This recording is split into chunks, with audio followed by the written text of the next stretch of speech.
Olá, meus queridos alunos do primeiro ano, como vocês estão? Tudo bem? Se cuidando no isolamento social, né? Espero que sim. Vamos hoje ter um pequeno encontro para que nós possamos falar de um grande amigo, né, da história do pensamento ocidental. No livro de vocês, na vossa apostila, né, na nossa aula 6, nós começamos com uma imagem, né, com uma bela obra de um pintor francês, Jacques-Louis David, tá bom? Francês Jacques-Louis David, que mais ou menos em 1600 fez essa tela muito bonita, né? A óleo, que chama-se A Morte de Sócrates, né? A execução de Sócrates. Nela nós temos Sócrates sentado ao centro, os seus discípulos, né, no entorno, vendo o momento em que o mestre Sócrates é obrigado a beber uma taça de cicuta, um veneno. Já nós entenderemos por que Sócrates foi obrigado a beber esse veneno. Tá? Sócrates viveu 70 anos, praticamente.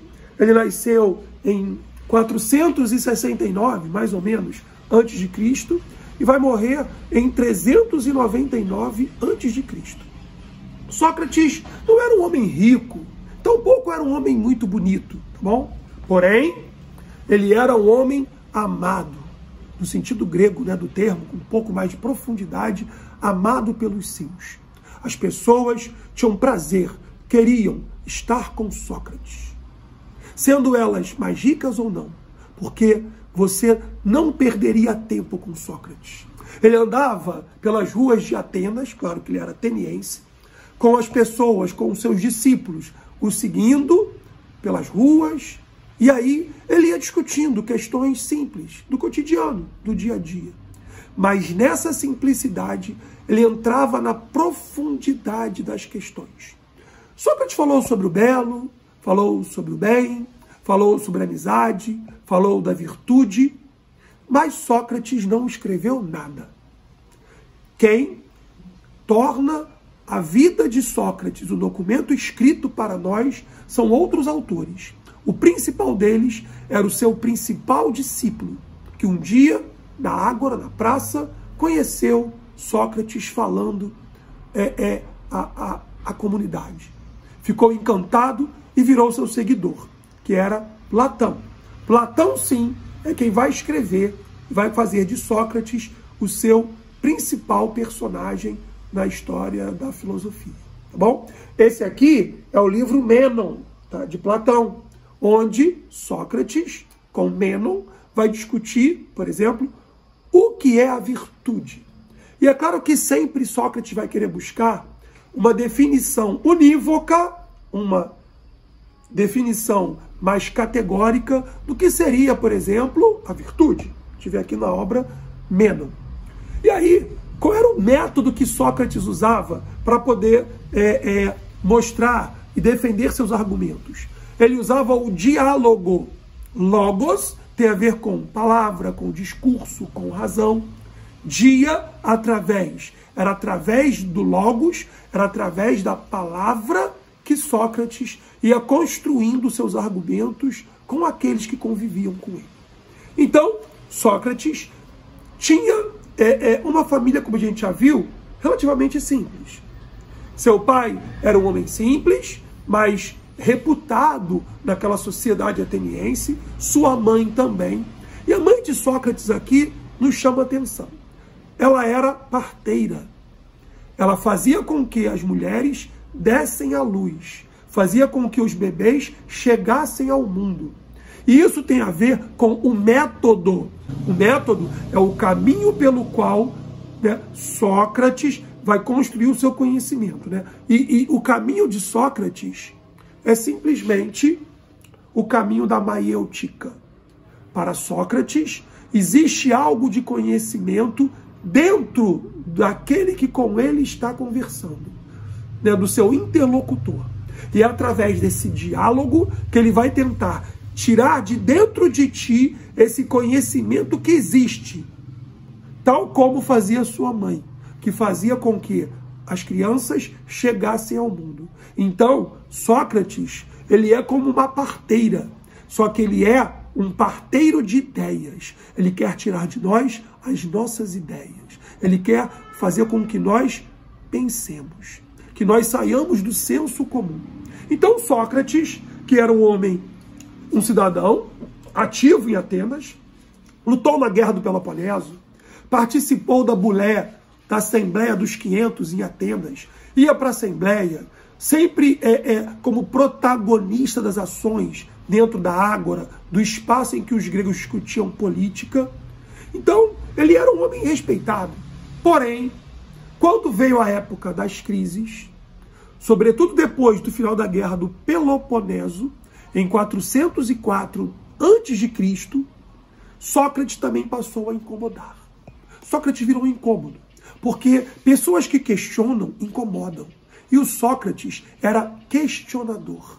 Ele começou a discutir, a questionar por que a briga, entre aqueles que defendiam uma democracia em Atenas, demos, povo, kratos, governo, decisão, governo do povo. Podemos traduzir assim, de maneira mais simples. Tá? E também a aristocracia, o governo dos melhores, ou o que vivia muito naquele momento Atenas, a oligarquia, o governo de poucos. No final da Guerra do Peloponeso, os espartanos, depois de 27 anos de luta, claro que eram lutas intermitentes, venceram os atenienses. E aí eles impuseram a Atenas o seu modelo de governo, que era um governo de uma minoria. Esparta era uma oligarquia, regida por 2 reis, daí falar-se em uma diarquia. Só que o governo espartano em Atenas acaba também com o modelo democrático de Atenas. E Sócrates também se incomoda. Se incomoda porque ele vê que os atenienses veem sua polis dominada e pouco fazem para poder colocar para fora aquele invasor que domina suas terras. Sócrates começa a questionar, a questionar, a questionar. E no que ele questiona, ele incomoda. E aí ele vai começar a receber alguns processos, Os gregos tinham um tribunal, onde o cidadão poderia defender-se, onde poderia ter um promotor, onde alguém era acusado por isso ou por aquilo. Sócrates foi acusado de subverter os deuses da polis, não acreditar nos deuses da polis, buscar outros deuses para Atenas. Sócrates foi acusado de corromper a juventude, quando, na verdade, o que Sócrates queria fazer era nos levar a pensar, a refletir. Sócrates queria tirar os seus cidadãos da ignorância. E, para tanto, ele incomodava, questionava. Com tanto incômodo, ele vai ser levado a um tribunal. E no tribunal, ele vai ser condenado à pena de morte.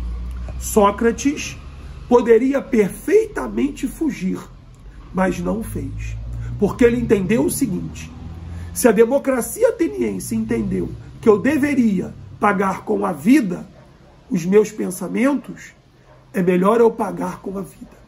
Ele tinha a oportunidade de negar o que dizia, de calar-se, de não questionar a política de sua época, mas ele prefere, não, eu vou levantar a minha voz e vou questionar.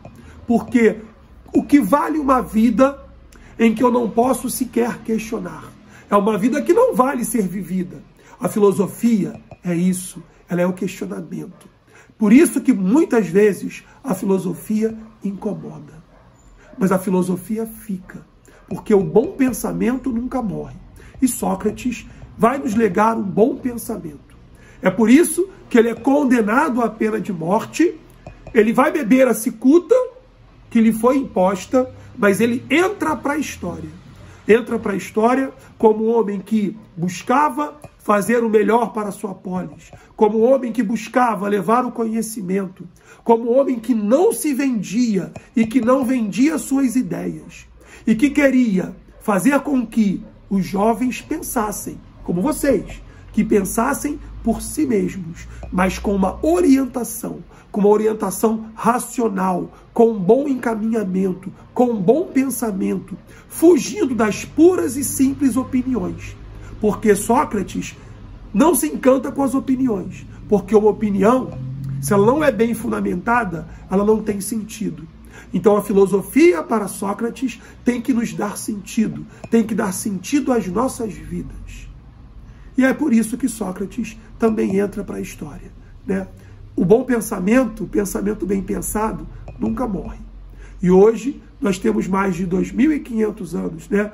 Quase, do nascimento de Sócrates. Estamos aqui hoje falando do seu pensamento. Bom, nos vossos livros temos também algumas atividades, elas serão propostas para vocês e depois eu virei fazendo a correção para vocês dessas atividades.